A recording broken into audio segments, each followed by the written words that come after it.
स्वागत है आपका कार्यक्रम रूबरू में। और हर बार की तरह एक नई शख्सियत को हम आपके सामने लेकर आए हैं। और इस शख्सियत के बारे में अगर हम लोग बात करें तो आपको बता दें कि जहां एक और कोरोना काल में नए नए टीकों की खोज की जा रही थी, नई नई पद्धतियों को लेकर रिसर्च किया जा रहा था, वहीं भारतीय पद्धति पर कई सवालिया निशान उठाए जा रहे थे, खासतौर पर आयुष को लेकर। लेकिन आयुष पर भरोसा जगाया गया और खास तौर पर मध्य प्रदेश की अगर हम लोग बात करें तो करोड़ों पैकेट आयुष के त्रिकुट चूर्ण के जो है वो मध्य प्रदेश के अंदर बांटे गए। और उसका नतीजा ये रहा कि मध्य प्रदेश की जो जनता है, मध्य प्रदेश के जो लोग हैं, उनके अंदर एक आत्मबल और शरीर को मजबूती देने वाला ये काढ़ा कमाल कर गया। और मध्य प्रदेश में कहीं ना कहीं कोरोना के ऊपर जीत पाने में इस काढ़े का भी अहम योगदान रहा। और अगर हम ओवरऑल इस पूरी पद्धति की बात करें तो इस पे सबसे ज्यादा जो भरोसा जताया, इस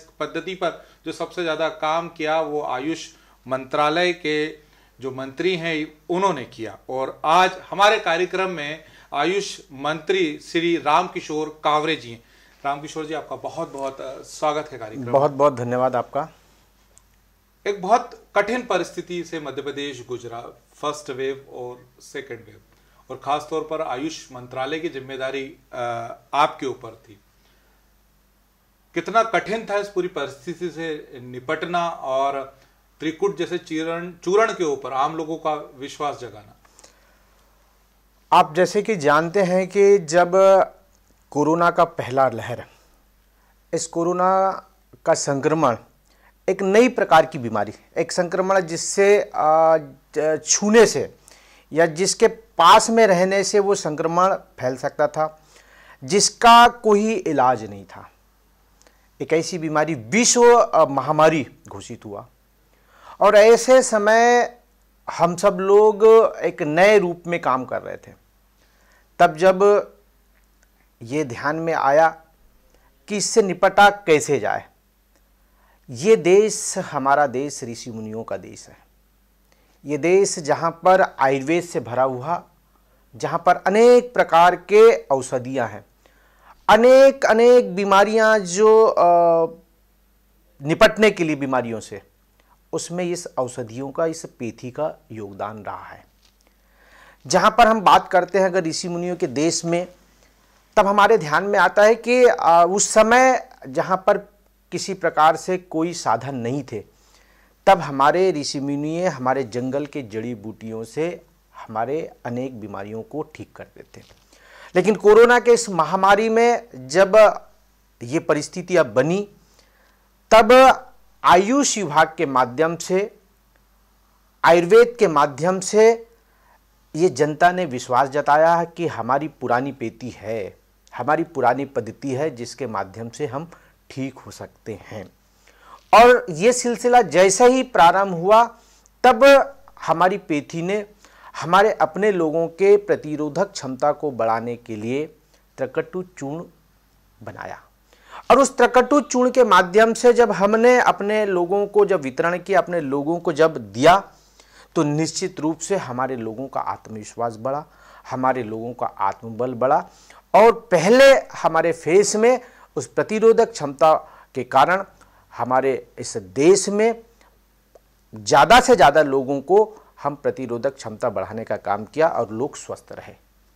जब कोरोना की बीमारी का पता लगा मध्य प्रदेश में, जब इसके आगमन हुआ, तब क्या लाइन पर आप सोच रहे थे और किस तरीके से आपने इस पर काम किया कि ये जो है वो सक्सेस हो सकती हैं चीज़ें, आयुष इसमें काम कर सकता है? देखिए, हमारी पुरानी पेथी है।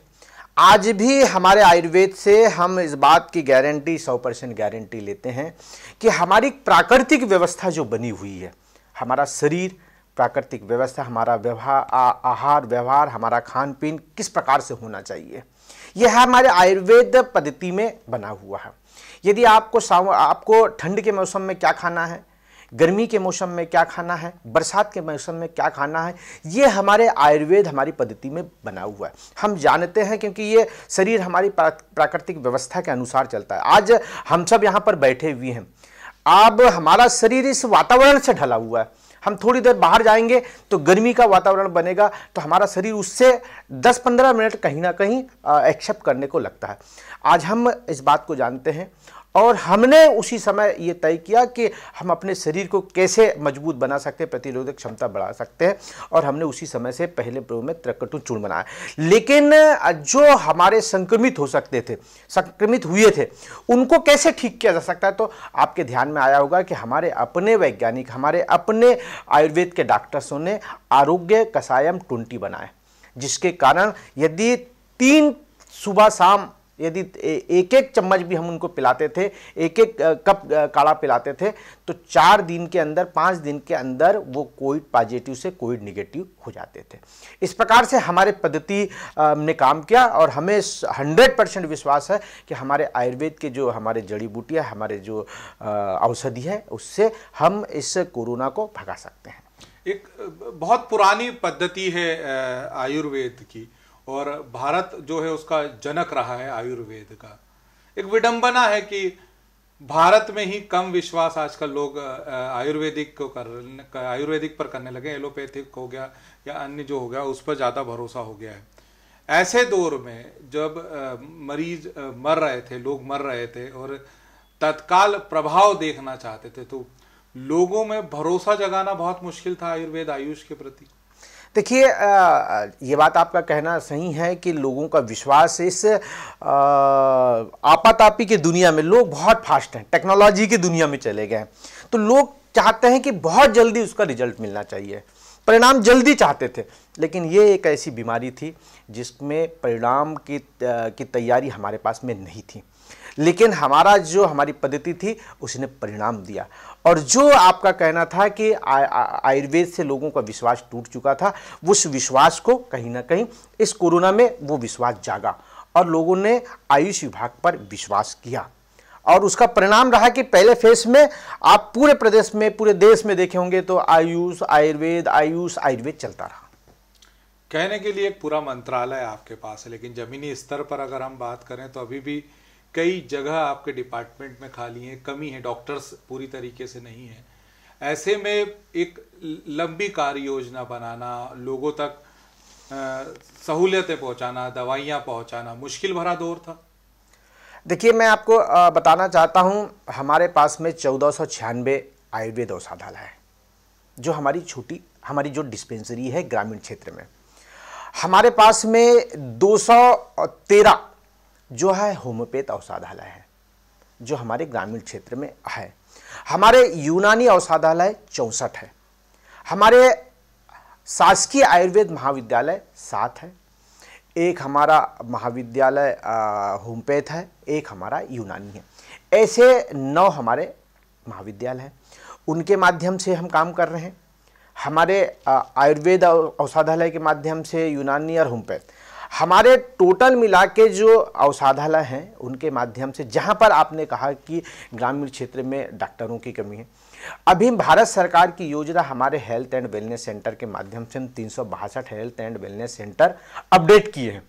अब वहाँ पर CHO होंगे, एक डॉक्टर्स होंगे, पहले के जो डॉक्टर वहाँ पे हैं वो तो रहेंगे। उसके अलावा हमारे वहाँ पे महिला स्वास्थ्य कार्यकर्ता होगी, हमारा दवा साज होगा, हमारी एक आशा दीदी होगी। इस प्रकार से हमने उस औषधालय में, जहाँ पर पहले 2 रहते थे, अब हमने वहाँ पे 7 स्टाफ किया है। और उस क्षेत्र के जो हमारे आयुष ग्राम है, हमने आयुष ग्राम बनाए हैं। आयुष ग्राम में उस गांव के एक एक व्यक्ति का हम सर्वे करा रहे हैं। हम आपकी पूरी दिनचर्या आपको हम बता रहे हैं। हम आपके पूरे स्ट्रक्चर को जानने की कोशिश कर रहे हैं कि आप इस एरिया में रहते हैं तो यहाँ पर किस चीज़ों का प्रभाव, यदि पता चला है कि आपको कहीं ना कहीं बीमारी, शुगर की बीमारी है, या आपको चमड़ी की बीमारी है, जिसको हम कहीं ना कहीं इस बात को देखते हैं कि आपके जो शरीर में कोई प्रॉब्लम आ रहा है, तो उसको कैसे ठीक कर सकते हैं, और उस औषधि का उपयोग करके हम उस जगह तक पहुंचाने का। तो ये कहना अभी अच्छा नहीं होगा कि हमारे जो नीचे औषधालय है वहाँ पे चिकित्सक नहीं। हम पूरी तन्मयता के साथ में इन 1 साल में पूरी ईमानदारी और निष्ठा के साथ में, जहां पर स्थितियां नहीं बनी थी, हमने वहां पर स्थितियां व्यवस्था दी, और आज हमारे पूरे के पूरे औषधालय चालू है। और इस कोरोना में मैं आपको विश्वास के साथ कहता हूँ, प्रामाणिकता के साथ कह सकता हूँ कि मेरे अपने आयुर्वेद के डॉक्टर्स, अपने आयुर्वेद के हमारी महिला स्वास्थ्य कार्यकर्ता गांव-गांव तक, उस गरीब परिवार तक जहाँ कोई नहीं पहुँच पाता था, वहाँ पर जाके त्रिकटु जैसे चूर्ण दे के उनके आत्मविश्वास को जगाया, उनको प्रतिरोधक क्षमता बढ़ाने के लिए उनको बताया, और घर में कैसे हम आयुर्वेद के माध्यम से त्रिकटु चूर्ण बना सकते हैं। ये फैक्ट्री भी, मतलब जिसको बोल सकते हैं कि हम अपने घर में ही दवाई बनाने का काम किया। इस प्रकार से आयुर्वेद ने अपने घर पे ही आपको दवाई बना के आपकी प्रतिरोधक क्षमता बढ़ सके, उस पर काम किया है। युवा जोश है आपके अंदर, पार्टी में भी आप लगातार काम करते रहे और कई समय से जमीनी स्तर से जुड़े हुए हैं। अनुभव जो है वो कहीं ना कहीं अपने आप में प्रमुखता लिए रहता है और लोगों को बड़ी आसानी से इलाज कर। आपकी जो सोच है वो दूरदर्शी है, लेकिन आपके मुख्यालय में कई डॉक्टर्स जो हैं, अनुभवी डॉक्टर्स आपने आपके डिपार्टमेंट के मुख्यालय में, क्या उन्हें ग्राउंड लेवल पर आप भेजने की तैयारी कर रहे हैं? देखिए, जहाँ तक के मुख्यालय में डॉक्टर्स हैं, अनुभवी डॉक्टर्स हैं, उनका कैसे हमारे ग्रामीण क्षेत्र में रह रहे हमारे CHO हैं, हमारी महिला स्वास्थ्य कार्यकर्ता हैं, उनका उपयोग किया जा सकता है, उनका मार्गदर्शन दिया जा सकता है। लेकिन जहाँ पर ऐसी आवश्यकता पड़ेगी, निश्चित रूप से उन डॉक्टरों का हम उपयोग करेंगे। और इस समय में तो हमारे लिए डॉक्टर ही भगवान माना गया है, चाहे वो किसी भी पैथी का हो। मैं सारे पैथियों के डॉक्टर को इस परिस्थितियों में, चाहे कोई भी परिस्थिति बने, जब जब भी ऐसी स्थिति बनती है, तो डॉक्टर से ईश्वर का स्वरूप होता है। आपका राजनीति में पदार्पण कैसे हुआ? मैं राजनीति में 1995 से मैंने विद्यार्थी परिषद के मेरे PG कॉलेज बालाघाट से मैंने प्रारंभ किया। और विद्यार्थी परिषद एक ऐसी संगठन है जहां पर राष्ट्र सेवा, राष्ट्र निर्माण के लिए काम किया जाता है, और मन में यही था कि देश के लिए काम कर सकूं। और यही भाव को लेकर राजनीति में मैं विद्यार्थी परिषद के संगठन के रूप में, एक कार्यकर्ता के रूप में काम प्रारंभ किया। पहले से कोई सोच थी राजनीति में आने की? परिवार से सहयोग मिला? नहीं, मेरे परिवार में कोई राजनीति में नहीं है और कोई राजनीति में मेरी सोच नहीं थी। लेकिन 1995 में जब मैं कॉलेज पहुंचा, जब मैं ग्रामीण क्षेत्र से शहर में आया, तो शहर में मैंने देखा कि देश के लिए एक ऐसी संगठन है विद्यार्थी परिषद जो काम करती। मेरा मन देश के प्रति था, राष्ट्र के प्रति था काम करने के लिए। तो मैंने विद्यार्थी परिषद में जब काम प्रारंभ किया, तो विद्यार्थी परिषद में मुझे, चूँकि मैं स्वयंसेवक भी हूँ और स्वयंसेवक होने के नाते सारा चीज़ अपने लिए, अपने देश के लिए करने के लिए, कैसे अपन अपने देश के काम आ सके, उस पर जब मैं विद्यार्थी परिषद में काम करना प्रारंभ किया, तो निश्चित रूप से मन में भाव आया कि अब मैं देश के लिए काम करना चाहता हूं। और फिर विद्यार्थी परिषद से मैं 2002 और 3 में फिर मैं भारतीय जनता युवा मोर्चा का ग्रामीण मंडल बालाघाट का अध्यक्ष बनाया गया मुझे। पार्टी में चले जाने के बाद मैंने, चूंकि विद्यार्थी परिषद के संगठन में काम किया हुआ था, विद्यार्थी परिषद के सारी चीज़ पूर्णकालिक रह के काम करना, तो सारी चीज़ें मुझे, मेरे मन में था कि मैं देश के लिए काम करूँगा। और भारतीय जनता एक ऐसी पार्टी है जो राष्ट्र हित के लिए काम करती है, राष्ट्र निर्माण के लिए काम करती है। पहले भारतीय जनता पार्टी कहती है कि पहला देश है, हमारा सब कार्यकर्ता कहते हैं कि पहला देश है, यही सिखाया जाता है। पंडित दीनदयाल उपाध्याय जी ने यही सिखाया कि पहले देश है, फिर दल है, फिर व्यक्ति है। तो जब पहले देश है, तो मेरे मन में और ज़्यादा जागृति आई कि ये वो पार्टी है जहाँ पर पहले देश के बारे में चिंता करते हैं। तो जब देश की चिंता हुई, तो मैं युवा मोर्चा में बढ़िया 3 साल तक के मैंने काम किया। पार्टी ने मुझे फिर अवसर दिया, युवा मोर्चा का जिला अध्यक्ष बनने का मुझे सौभाग्य 2006 और 7 में फिर से मुझे मिला। चूँकि मैं इधर संगठनात्मक रूप से काम कर रहा था, लेकिन संगठन के माध्यम से कैसे जनता की मदद कर सके, तो जनप्रतिनिधि भी उसमें बनना था, ताकि जनप्रतिनिधि बन के भी काम करें। तो मैं ग्राम पंचायत, एक छोटा सा बालाघाट जिले में एक छोटी सी पंचायत है, ग्राम पंचायत बघोली, वहाँ पर मैं पंच का चुनाव, मुझे गाँव के लोगों ने लड़ाया कि ये लड़का अच्छा काम करता है, लोगों की मदद करता है, तो मुझे निर्विरोध उप सरपंच बनाया। और जब मैं निर्विरोध उप सरपंच बना, और फिर गांव के लोगों ने मुझे निर्विरोध उप सरपंच बना दिए, पंच बनाया, फिर उप सरपंच बना दिए। मैंने 5 साल तक के गांव के लोगों की सेवा किया। मेरे ऐसे गांव में 335 मकान थे, एक एक मकान में कितने लोग रहते हैं, कौन सा परिवार क्या करता है, कौन सा परिवार बीमार है, कौन सा, अगर कोई बीमार हो जाता था तो मैं अपनी साइकिल में बैठा के उनको अस्पताल तक के लेकर जाता था, और उनको लेकर आके उनको दवाई, सारी चीज़ें मैं ग्राम पंचायत के माध्यम से करता था। एक ऐसा समय आया 2004 और 5 का, जब जनपद का चुनाव हुआ। जनपद के चुनाव, गांव के लोगों ने कहा कि आप जनपद का चुनाव लड़िए। अब मुझे निर्विरोध जनपद का सदस्य बनाए। पार्टी ने अवसर दिया कि एक ऐसा जनपद बालाघाट जहाँ पर भारतीय जनता पार्टी की कभी जनपद नहीं बनी थी, वहाँ पर पार्टी ने फिर मुझे अवसर दिया और मुझे जनपद पंचायत बालाघाट का अध्यक्ष बनने का सौभाग्य मिला। पार्टी ने मुझे काम करने के लिए आगे बढ़ाते गए। मैं निष्ठा और ईमानदारी के साथ में पार्टी के लिए काम किया, देश के निर्माण में जो हो सकता था काम किया। मुझे एक ऐसा अवसर आया, मेरे ध्यान में आता है, मैं संगठन में चूंकि जिला अध्यक्ष के रूप में युवा मोर्चा का भी काम कर रहा था, नौजवानों की फौज आगे चल रही थी, मैं आगे चलते जा रहा था, नौजवान पीछे साथ में मेरे सहयोगी के रूप में काम करते। बालाघाट जिले में मैंने युवा मोर्चा की एक बड़ी टीम तैयार किया और एक समय ऐसा अवसर आया जो आज़ाद भारत के, आज़ाद मध्य प्रदेश के 1 नवंबर 1956 से जब मध्य प्रदेश का गठन हुआ, तब से भारतीय जनता पार्टी का विधायक पड़सवाड़ा विधानसभा में कभी नहीं बना था। मुझे 2008 में पार्टी ने मुझ पर विश्वास जताया और पार्टी ने चुनाव मुझे लड़ाई। आप सब जनता के, वहाँ के सबके आशीर्वाद से, पार्टी के बड़े वरिष्ठों ने जहाँ पर खूब मेहनत की है, बहुत लोगों ने, मैं आज उन व्यक्तियों का नाम भी याद करना चाहता हूँ जहाँ पर पूरन कुमार अडवाणी जी जिन्होंने उस फील्ड को तैयार किए थे, आदरणीय गौरीशंकर बिसेन जी जिन्होंने पूरे जिले की राजनीति को तैयार किया, उन सब के मार्गदर्शन में, उन सब के आशीर्वाद से मैं भारतीय जनता पार्टी के टिकट पर चुनाव लड़ा और 2008 में पहली बार वहाँ पर हमने भारतीय जनता पार्टी के खजाने में वो सीट हमने लेकर आए। तो ये दो मेरे जीवन के लिए बड़ा महत्वपूर्ण पल था जब मैं युवा मोर्चा का जिला अध्यक्ष था। फिर मैं संगठन के साथ साथ काम करते रहा, अपने जनप्रतिनिधि की भूमिका। मैंने जनपद अध्यक्ष में 5 साल बहुत मार्मिक और उस क्षेत्र की जनता के लिए काम किया, जिसके कारण मुझे पार्टी के रूप में अवसर भी मिला और विधायक भी बना। ये दोनों समय चलते गया। उसके बाद 2009 और 10 में मुझे फिर से प्रदेश में युवा मोर्चा के महामंत्री के रूप में काम करने का अवसर पार्टी ने दी मुझे।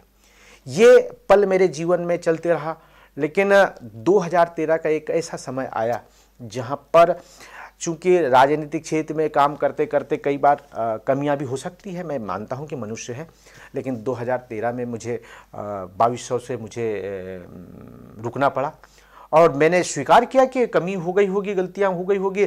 मैंने स्वीकार करते हुए फिर से जनता की सेवा करने निकला और लगातार 2013 से लेकर 2018 तक के मैं उसी जनता के, मैंने कभी ये माना नहीं कि मैं विधायक नहीं हूँ। मैंने कहा, मन में सोचा कि मैं जनता की सेवा करने के लिए, पद रहे तो ठीक, पद ना रहे तो ठीक, लेकिन मेरा काम है जनता के। मुझे पंडित दीनदयाल उपाध्याय जी के एकात्म मानववाद के विचार में वो मेरे मंत्र, मैंने उसको मंत्र मान लिया हूँ कि कैसे गरीबों की चिंता करें। और वो अवसर आया जब लोगों, अच्छा आप सच्चे मन से काम करोगे तो जनता आपको फिर से 2018 में आप फिर से थे।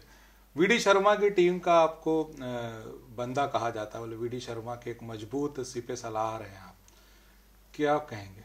देखिए, भारतीय जनता पार्टी है ये, यहाँ पर आप सब लोगों के ध्यान में होगा कि इस देश में आपने देखे होंगे ये कांग्रेस नहीं है जहाँ पर वंशवाद की राजनीति चलती हो।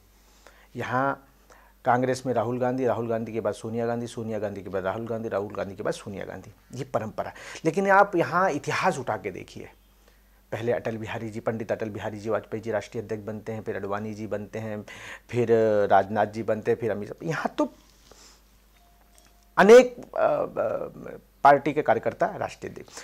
भारतीय जनता पार्टी का हम विद्यार्थी परिषद में काम किए हैं, क्योंकि विद्यार्थी परिषद में जब काम किए तो माननीय बीडी शर्मा जी हमारे संरक्षक थे, माननीय बीडी शर्मा जी हमारे क्षेत्रीय महामंत्री थे, उनके सानिध्य में हमने काम किया है।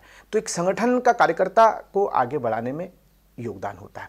मैं भारतीय जनता पार्टी के मंडल के महामंत्री के रूप में, जब हमारे माननीय मुख्यमंत्री जी आदरणीय शिवराज सिंह चौहान जी उस समय प्रदेश के अध्यक्ष हुआ करते थे, तो चूंकि हम भारतीय जनता पार्टी के लिए काम करते हैं तो भारतीय जनता पार्टी के सभी लोगों का हम स्नेह हैं। हम बीडी शर्मा जी के स्नेही हैं, हम माननीय मुख्यमंत्री जी के स्नेही हैं, हम आदरणीय गौरीशंकर बिसेन जी के स्नेही, हम भारतीय जनता पार्टी के कार्यकर्ता के सबके स्नेही हैं। बात की जाए, आप संगठन से आए, शुरुआत से लेकर अभी तक कई लोग आपसे जुड़ते गए, कांग्रेस से आए हुए विधायक भी बीजेपी से अब चुनाव जीते और मंत्री हैं, आपसी सामंजस्य कैसा है मंत्री परिषद में सब लोगों के बीच? देखिए, भारतीय जनता पार्टी है, यहाँ पर एक ही चीज सिखाया है जाता है कि पहले राष्ट्र, फिर पार्टी, फिर व्यक्ति। तो जब जिस स्कूल में आप पढ़ने गए हो तो उस स्कूल के अनुशासन का पालन आपको करना पड़ता है। और निश्चित रूप से मैं प्रसन्नता व्यक्त करता हूं कि हम सब लोग यहाँ पर, चाहे वो कांग्रेस से आए हुए विधायक हो, चाहे हमारे मंत्री बने हुए, सब लोग मिलकर काम कर रहे हैं, सब लोग पंडित दीनदयाल उपाध्याय जी के विचार पर काम कर रहे हैं। बालाघाट क्षेत्र की अगर हम लोग बात करें तो विकास की बहुत दरकार है। वहाँ पर बात करें, विकास बहुत होना है। क्या कुछ लाइन सेट की है वहाँ के विकास के लिए आपने?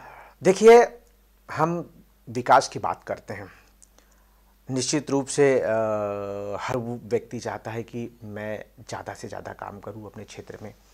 बालाघाट जिला ट्राइबल बेल्ट हैं, तीन ब्लॉक हमारे ट्राइबल हैं। निश्चित रूप से अंतिम छोर, मध्य प्रदेश के अंतिम छोर पर हमारा बालाघाट जिला है। हमारे अपने पार्टी के कार्यकर्ता, अपने पार्टी के जनप्रतिनिधि रहे, उन्होंने बहुत काम किया है, लेकिन इस नए जीवन के लिए, नए समय के लिए, नए आबादी बढ़ते जा रही है, उसके लिए आवश्यकता पड़ेगी।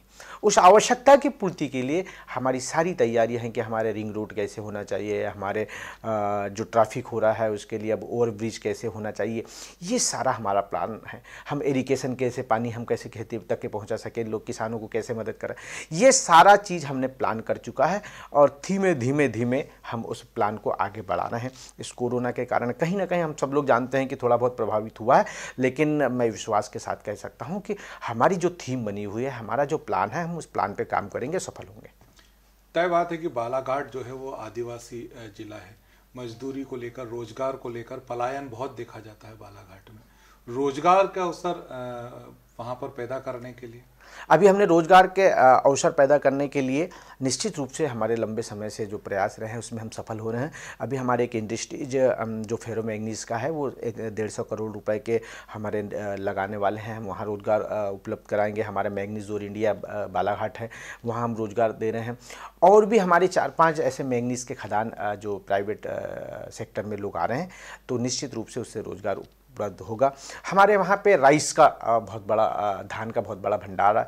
हम रोज़गार उपलब्ध कराने के लिए हमारे बड़े स्तर पर हम कहीं ना कहीं राइस मिलर को प्रोत्साहित कर रहे हैं कि आइए लगाइए, और एक रोज़गार का एक नया प्लांट हम तैयार करने जा रहे हैं। तो हमारे बालाघाट ज़िले में हम रोज़गार के अलग अलग साधन तैयार कर रहे हैं। मंत्री जी, अवैध उत्खनन को लेकर भी बालाघाट का नाम आता रहता है, उसकी रोकथाम के लिए कोई उपाय?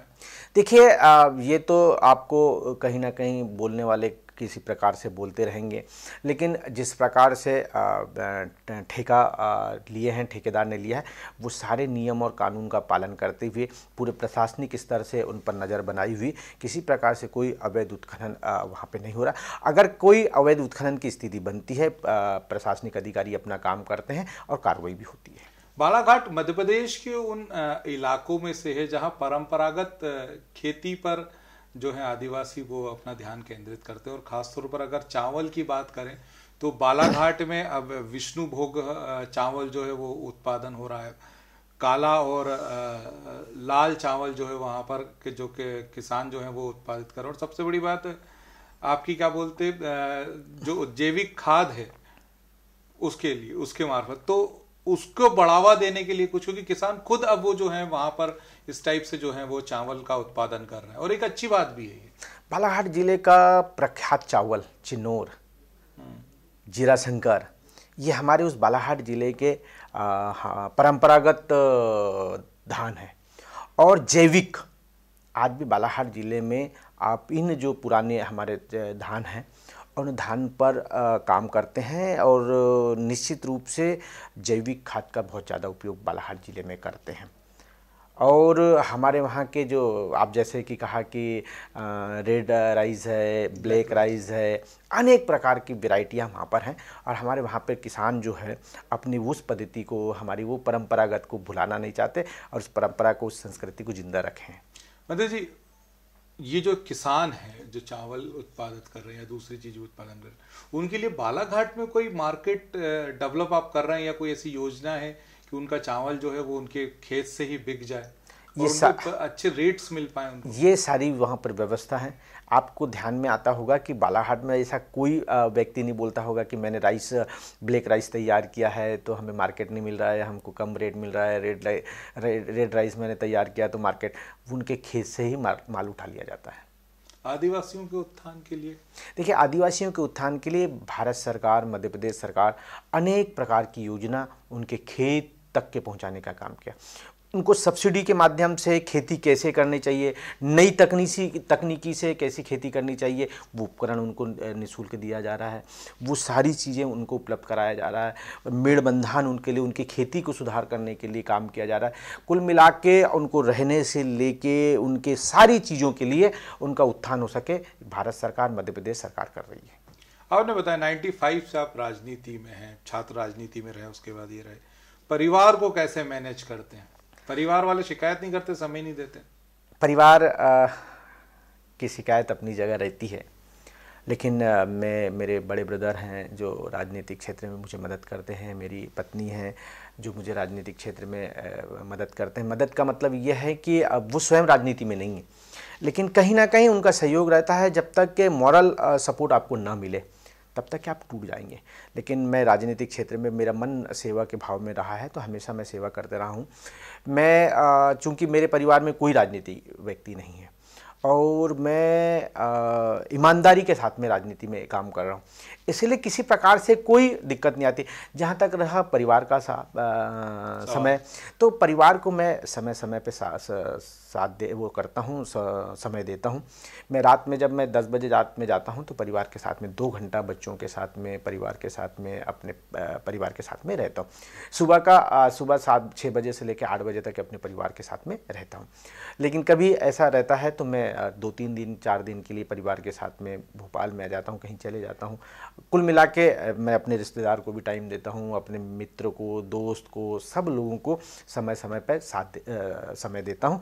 और जो मेरी जिम्मेदारी है, मुझे पार्टी ने इस विश्वास के साथ में मंत्री बनाया है कि मैं जनता की ज़्यादा से ज़्यादा मदद कर सकूं, तो मैं उस जिम्मेदारी का भी निर्वहन करता हूं। मेरे प्रदेश के मुख्यमंत्री जी आदरणीय शिवराज सिंह चौहान जी हमारे आइकॉन हैं, जिनकी दूरदृष्टि, आप देखिए मध्य प्रदेश के मुख्यमंत्री जी की दूरदृष्टि, किसान के बारे में वो चिंता करते हैं, मजदूर के बारे में वो चिंता करते हैं, हर वर्ग के बारे में वो चिंता करते हैं। और ये वो विश्वास में, अपने आप में विश्वास रखते हैं कि मैं अगर जीवन में आया हूँ तो लोगों की कैसे मदद कर सकूँ, वो भाव के साथ में काम करते हैं। तो उनको देखकर और मन में ज़्यादा जिज्ञासा जागती है कि जब मेरे प्रदेश के मुख्यमंत्री जी इतनी चिंता करते हैं, रात दिन मेहनत करते हैं। मुझे याद है इस कोरोना के 2.5 महीने में, इस सेकेंड फेज़ के कोरोना के 2.5 महीने में मध्य प्रदेश के मुख्यमंत्री जी कई रात सोए नहीं।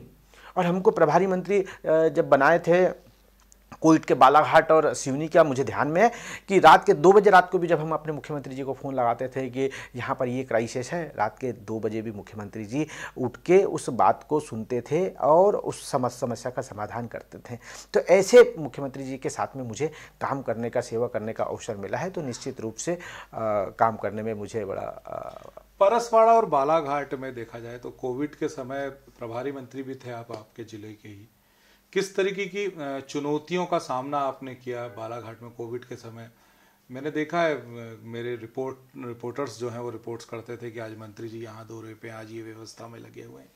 किस तरीके की कठिनाई आई और किस तरीके से वो पूरा फेज जो है वो फेस किया है? सेकेंड फेज थोड़ा कठिन था, आप सबके ध्यान में है, चुनौती भरा हुआ था, लेकिन हम अपने लोगों को कैसे बचा सकें उस पर चिंता थी। जब मेरे प्रदेश के मुख्यमंत्री जी 2-2 बजे रात को, 2:30 बजे रात को पूरी रात जाग के लोगों की मदद कर सकते थे, तो मैं भी इस बात को मानता था कि जब मेरे मुख्यमंत्री जी रात भर नहीं सो रहे हैं तो मैं भी, अपने 2 जिला मुझे जवाबदारी मिली, तो दोनों जिले के लिए रात दिन करके हम कहीं ना कहीं वहाँ पर चिंता कर सकते थे।